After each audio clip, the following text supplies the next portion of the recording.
تو شروع میں آپ کو دھکے کھانے پڑتے ہیں فیکٹری میں. جیسے میں جب نیا نیا آیا تھا تو مجھے شروع میں جناب کچھ سمجھ نہیں آ رہی تھی جناب. کچھ تو میں ایجنسیز کے پاس گیا تو انہوں نے مجھے کہا جی کہ اسٹیل شوز ہیں آپ کے پاس, اسٹیل بوٹ ہوتے ہیں جو اسٹیل ٹو شوز ہوتے ہیں, سیفٹی شوز جس کو کہتے ہیں. ٹھیک ہے جی, گلاسز وغیرہ ہیں آپ کے پاس, ہارڈ ہیٹ ہے آپ کے پاس, اور سیفٹی ویسٹ ہے. یہ چیزیں چاہیے ہوتی ہیں جناب 3-4.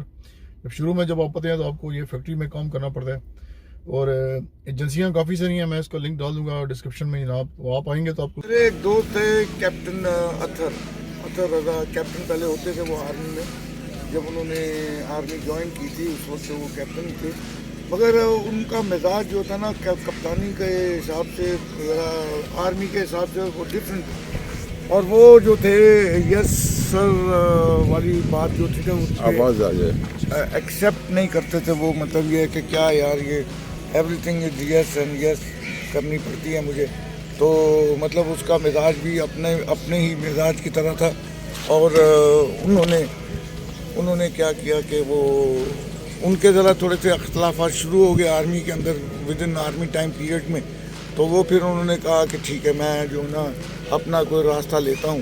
تو ان دا مین ٹائم انہوں نے کیا کیا کہ ایئر لائن میں اپلائی کر دیا, انٹرویو دے دیا سعودی عربین ایئر لائن میں. اور وہ ان کا جو تھا نا مسئلہ ہو گیا, لاس اینڈ فاؤنڈ میں ان کو نوکری مل گئی. اور بڑی اچھی نوکری تھی, اور سعودی عربیہ کی نوکری تھی, رہائش کے ساتھ تھی. اور تو بہرحال وہ پھر اس نے وہاں سے کپتانی سے ریزائن کیا.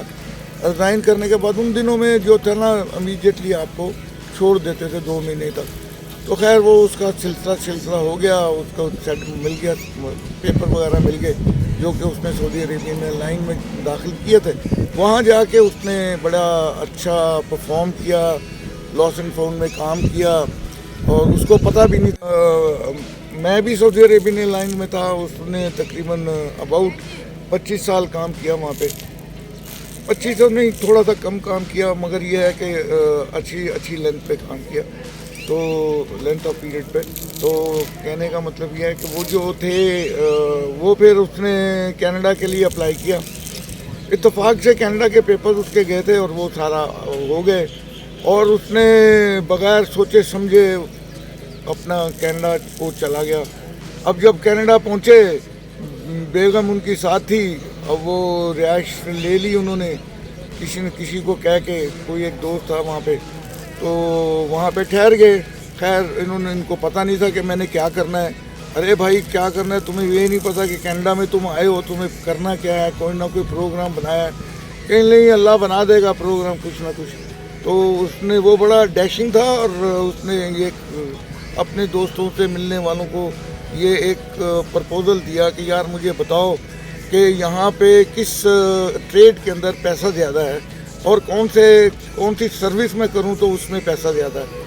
تو اس نے انفارمیشن لی, اور سروس کے حوالے سے جو اس کو زیادہ تر انفارمیشن ملی, تو انہوں نے لوگوں نے بتایا کہ اگر آپ ٹیکسی چلائیں گے تو اس میں بہت فائدہ ہے آپ کو. تو آپ کو گاڑی چلانی آتی ہے, آپ آٹومیٹک بھی چلا سکتے ہیں, سب کچھ ہے, تو آپ جوائن کریں ایز اے ٹیکسی ڈرائیور. انہوں نے کیا کیا, تو دوسرے دن ہی جا کے جوائن کر لیا, اور انہوں نے چلانا شروع کر دیا ماشاء اللہ سے. اور ود ان 15-20 ڈیز انہوں نے اپنا ہی گھر بھی لے لیا, اور مارٹگیج ملتا ہے گھر وہاں پہ, اور وہ جو لے لیا. اور لینے کے بعد اس میں وہ سیٹل ہو گئے. اس نے اپنی بیٹی کو وہاں پہ اسکول میں بھی داخل کرا دیا, اور معاملات چلتے رہ گئے. اور بیگم بھی ان کی خوش ہو رہی تھی, کیونکہ پہلے بیگم بہت ناراض تھیں کہ یہ آپ نے کیا کیا, آپ نے آرمی کو چھوڑ دیا, یہ ہو گیا وہ ہو گیا, ہر وقت ان کو تانے دیا کرتی تھیں. تو خیر بہرحال اللہ نے بڑا کرم کیا, اور پچھلے دنوں مجھے اس کا فون بھی آیا تھا.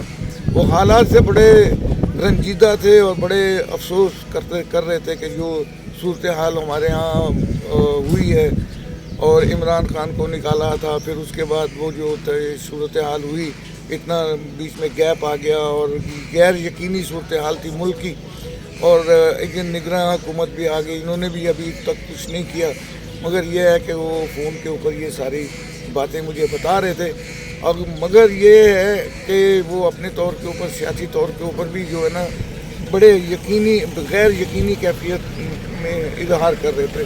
کہ اس ملک کا کیا بنے گا، اب ہم لوگ کہاں جائیں گے، کیا کریں گے. کتنے بچے تھے؟ اور ایک ہی بیٹی تھی ان کی، اور جو انہوں نے شادی یہاں لاہور میں کی، اور کیونکہ لاہور کے بیسیکلی لاہور کے رہنے والے تھے وہ، اور لاہور میں شادی کی، اور وہ خود تو چلے گئے، مگر یہ ہے کہ ابھی وہیں پہ ہیں، اور یہ سب کچھ زندگی رواں دواں ہے. ویڈیو کو لائک کریں، شیئر کریں اور سبسکرائب کریں. شکریہ.